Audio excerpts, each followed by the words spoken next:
It's my pleasure tonight to be here with you to celebrate the work of Vera, and in particular, to celebrate the life and career of an extraordinary icon of justice and of the possibilities of our country, Governor Deval Patrick.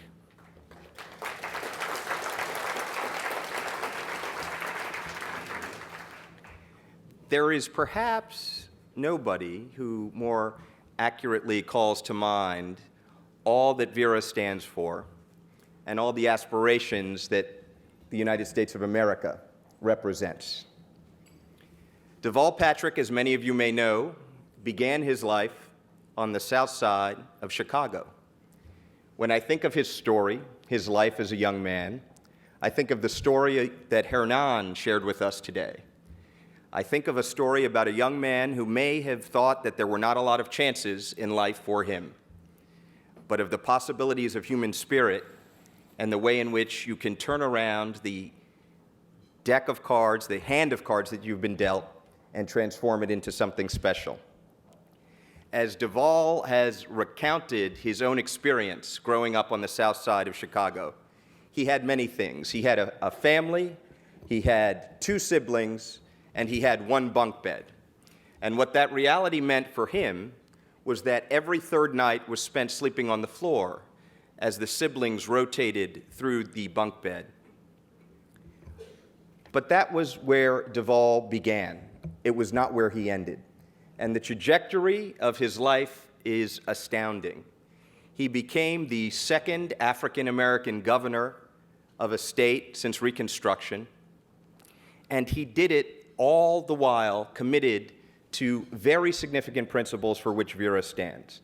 Let me talk to you about just a couple of ways in which we can see the through line of justice that defines Governor Patrick's career. As a student at Harvard Law School, I almost made an unforgivable sin. As a student at the Harvard Law School, wearing crimson every day, Governor Patrick was the president of the Legal Aid Association at the law school. What that meant is he stepped into the breach, even as a student, before his degree was conferred, to represent people of modest means as they faced legal jeopardy. But as I said, it's a through line that went throughout his life, and so it didn't end at Harvard Law School. After law school, Governor Patrick went to the NAACP Legal Defense Fund, Thurgood Marshall's law firm, to pursue his vision of a more just America.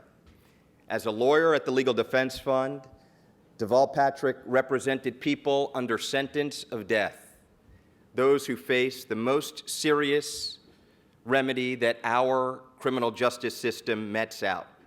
And he did it with dignity, and he did it with respect. Deval went on from the Legal Defense Fund and became the United States Assistant Attorney General for Civil Rights, the nation's chief civil rights law enforcer. There, he enforced the laws in the areas of education and voting and gender equality, a range of areas, policing, racial profiling. Deval Patrick distinguished himself as an Assistant Attorney General who stood for the people of the United States. But as we all know, Deval did not stop there. He went on to be a great 2-term governor of the state of Massachusetts. And when I think back about that trajectory, from the south side of Chicago, every third night on the floor, to the 2nd African-American governor since Reconstruction in the United States of America, I think about the things that motivated Deval Patrick through his life, and I think about the things that Vera stands for. We are so inspired, not just by the high offices that you have held, Governor Patrick, but by the vision and humanity that you have brought to each of them. You have taught us something about what it means not just to stand in an office, but to stand for principle. And tonight we honor you with Vera's highest award. Please join me.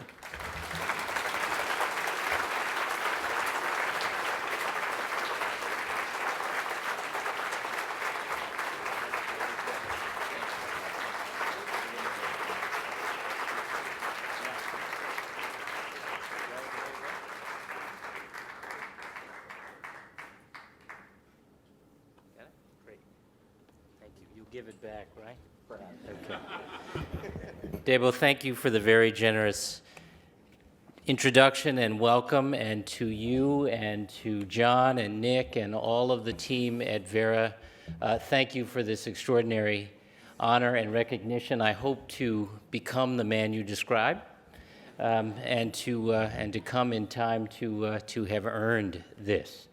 I want to associate myself with the comments that Diana made, and congratulations to you, Diana, for a deserved award as opposed to the backup act that I am. And thank you so much for so elegantly acknowledging the extraordinary work of the Vera Institute over these many years. The great news is that the country is catching up with you at long last.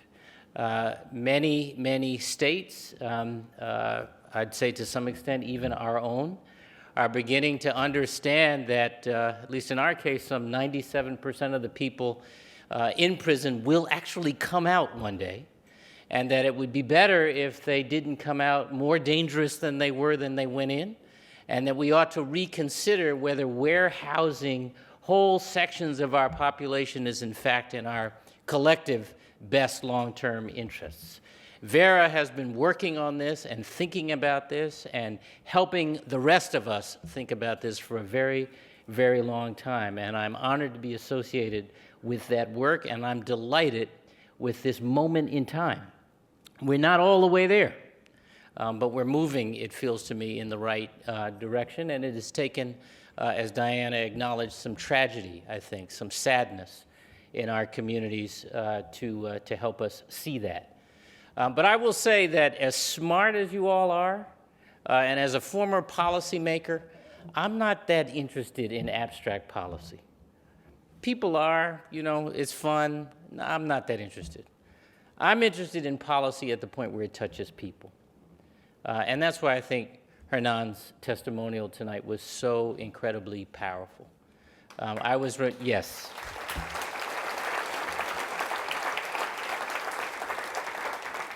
A friend and constituent of mine, Greg, I think I can still call you a constituent, was reminding me, who's here tonight, was reminding me of an occasion we had some years ago when I signed a piece of legislation to reform something called our CORI system, which is our criminal offender record system, which was acting in practical terms as a barrier for people who were in prison getting back into the workforce when they came out. And after hearing about this from so many people in so many quarters across our Commonwealth, the legislature stepped up and moved a bill that I'd proposed to fix that system. And we signed it on a summer afternoon in a big air-conditioned hall in a community called Roxbury on possibly the hottest day in the history of time. Hundreds of people packed in this hall. Euphoria just would carry you away. And I signed this bill, I remember, and after signing the bill, a fellow, in the midst of all this chaos, handed me his cell phone. He said, "Governor, talk to my friend."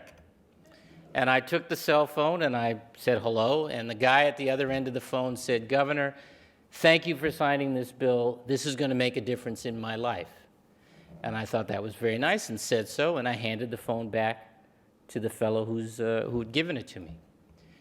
Well, fast forward 3 years, and I'm in Springfield, Massachusetts, which is in the western part of the state, at a restaurant on the way to an event, grabbing a sandwich before the event with my state police detail, which I will tell you, driving here today, I miss.